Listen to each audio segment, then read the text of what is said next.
International Federation of the Red Cross has launched an 8 million Swiss francs emergency appeal in an effort to expand its assistance in KwaZulu-Natal. The aid group has been hard at work in the province, carrying out relief work across the affected areas. We speak now to Ruth van Rooyen, Senior Disaster Management Officer at the Red Cross. Thank you very much for availing yourself this afternoon.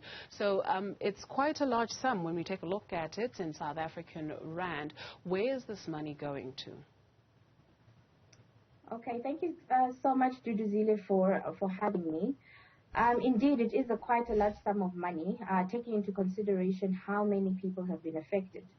Now, as the International Red Cross supporting the South African Red Cross, we have to acknowledge that these people that we're supporting have lost everything, from their homes to their valuables to even a mere cell phone to their clothing. So with the support that we'll be rendering, it's to address integrated household items, it's to address health support, to address water and sanitation, as well as to look into things of protection, as well as, look into things of protection. So basically, we're walking a journey with the people that have been affected. We understand that they had a life prior to the disaster, and unfortunately, most of them came from a low socioeconomic status. And then during the disaster, they've been affected, and now we have to now look at what comes next. Now, during a community engagement and accountability process, where our volunteers are on the ground and, consulting with the communities in what would be their best needs. So this is the process that we're at, and we understand that it's going to be quite a lengthy and expensive process, hence our request for 8 million CHF.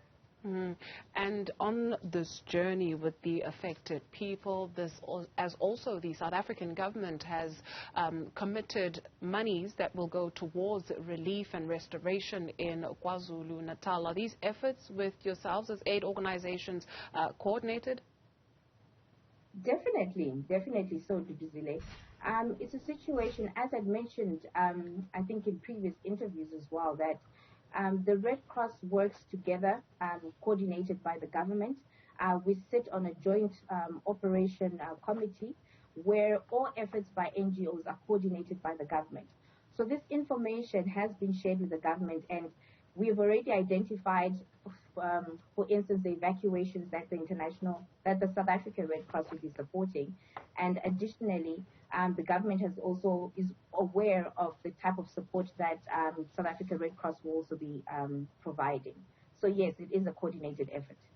From the assessment that you have or that has been done, which is ongoing, as you mentioned, this is something that we're in for quite some time to come. Some of the immediate needs, you mentioned a little bit earlier on where the monies will be going to in terms of restoration efforts, but what have people indicated to yourselves?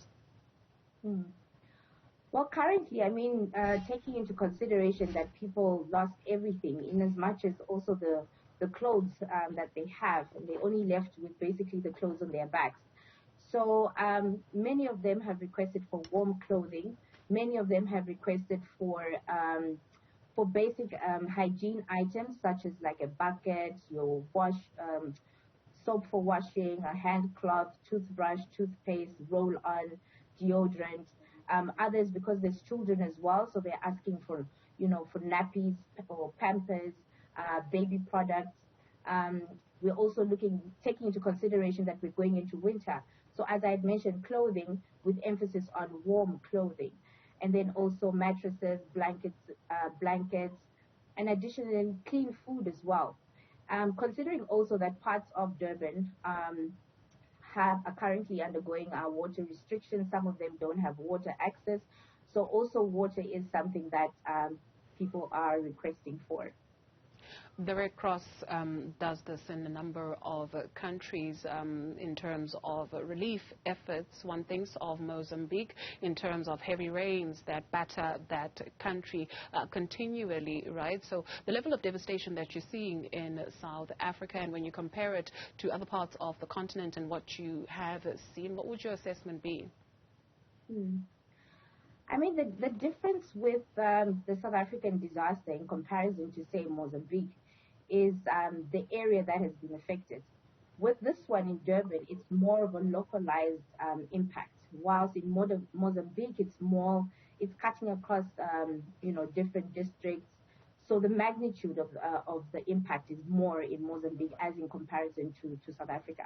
But I think in South Africa, the most thing that we need to take into consideration is also the amount of people that have died and also how exactly they've been impacted. And then we also look at who they were prior to the disaster and how exactly they've been impacted. So those are the main differences between the two. But definitely one in Mozambique was definitely more severe in comparison to the KZN floods. Appearing in Parliament yesterday, the President said it was worrying that during this time of disaster and devastation, people are worried that monies will be siphoned and there will be misappropriation of funds. As you collaborate with the government for restoration efforts, is that something that is at the back of your mind? I mean, we always have to take into consideration that as a coordinating body, we also have our own principles that we are guided by the Red Cross. And we also have a code of conduct as well, which also guides on how we deliver humanitarian aid.